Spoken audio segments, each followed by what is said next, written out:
शुरुआत करते हैं नए ब्लॉग का। फर्स्ट ऑफ ऑल सभी को ईद मुबारक। एंड अभी शाम के 4 बज रहे हैं और अभी तक मैंने सुबह से कुछ नहीं खाया है। अभी मैं फ्रूट्स खाऊंगा एंड जो घर पे रोटी सब्जी बनी है पहले वो खाऊंगा एंड देन शाम के टाइम में वर्कआउट करूंगा। ऑब्वियसली वर्कआउट करने से पहले मैं आपको बता दूंगा। तो अभी एक्सरसाइज करने से पहले पहला मील मैं ये ले रहा हूँ। घर पे बना है ये मिक्स वेजिटेबल्स है, मशरूम है, बेबी कॉर्न है, कैप्सिकम भी है। ओके, तो अभी मैं वर्कआउट शुरू करने वाला हूँ। आज मैंने क्या सोचा है कि जो कार्डियो रूटीन मैंने बनाया था अभी पिछले 3-4 दिनों से, लाइक एग्जाम वगैरह थे तो इसलिए मैं फिजियोथेरेपी वाला भी मैं घर पे कर रहा था। कार्डियो रूटीन को हाफ कर दिया था, मतलब सारे हाफ रेप्स मार रहे थे मैंने। तो आज क्या है ना कि 63 के रेंज से नीचे जा ही नहीं रहा, तो 63, 63.3, 63.5, यहाँ तक कि आज शाम को लाइक 63.7 तक पहुंच गया था। तो इसीलिए मुझे और पुश करने की जरूरत है ताकि मैं 62 के रेंज में आ जाऊँ। इसलिए आज मैं और भी कैलोरीज बर्न करूंगा, लाइक मेरा जो कार्डियो रूटीन है उसको पूरा करके प्लस फिजियोथेरेपी करके। तो मैं आपसे मिलता हूँ सारे एक्सरसाइज करने के बाद, और मैं ये भी बताऊंगा कि लाइक एक सर्टेन वेट पे आने के बाद और पुश करने के बाद भी वेट कम क्यों नहीं हो रही है। तो वर्कआउट खत्म कर लिया था मैंने, फिर थोड़ा पढ़ाई किया मैंने,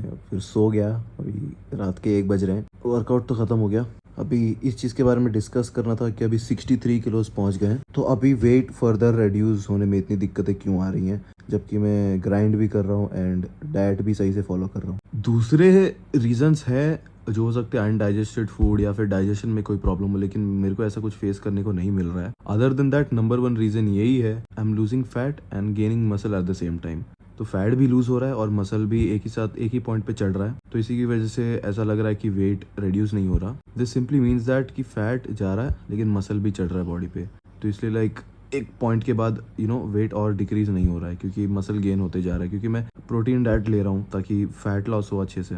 तो इसी की वजह से मसल बिल्डिंग भी हो रही है साथ साथ, क्योंकि मैं फिजियोथेरेपी कर रहा हूँ, उसमें डंबल की यूसेज रहती है। शोल्डर्स की जो राउंडनेस है मेरी बहुत ही ज़्यादा बढ़ गई है, मास बहुत ही ज़्यादा मेरे शोल्डर्स और लेग्स पे पड़ा है, जो लीन मास कहते हैं जिसको। तो आई थिंक ये वेट ऐड ऑन हो गया थोड़ा। दूसरा रीज़न ये है जो मुझे लगता है कि एक नेचुरल ट्रांसफॉर्मेशन में, लाइक विदाउट स्टेरॉइड, जो लाइक स्टेरॉइड में एकदम सिंगल डिजिट फैट परसेंटेज पे चले जाते हैं, एंड नेचुरली जो मैं कर रहा हूँ तो इसमें आई थिंक एक सर्टेन पॉइंट तक फैट लॉस होता है एंड उसके बाद नहीं होता। मुझे एकदम भी सिंगल डिजिट या उसके आसपास नहीं जाना है। I think 60 kilos would be the best option. I think मैंने सही ऑप्शन ही चुना था 60 किलोज। अभी तो हम 63 के रेंज में हैं और 8 दिन या 9 दिन बाकी होंगे चैलेंज को खत्म होने के लिए।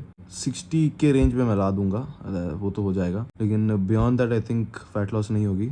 बॉडी अपडेट भी नहीं दिया मैंने और 2-3 दिन बाद मैं बॉडी अपडेट दूंगा। तो ये 2 मेजर रीज़न लगते हैं। पहला था कि मसल गेन होता है eight the same time.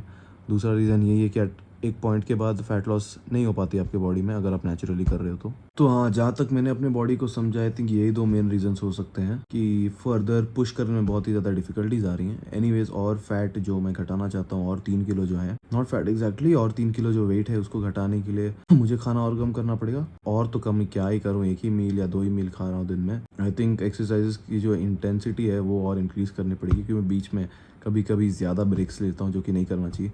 Intensity और बढ़ा देता हूँ एंड कैलोरी और 200-300 ट्राई करता हूँ कम लेने के लिए पूरे हफ्ते में।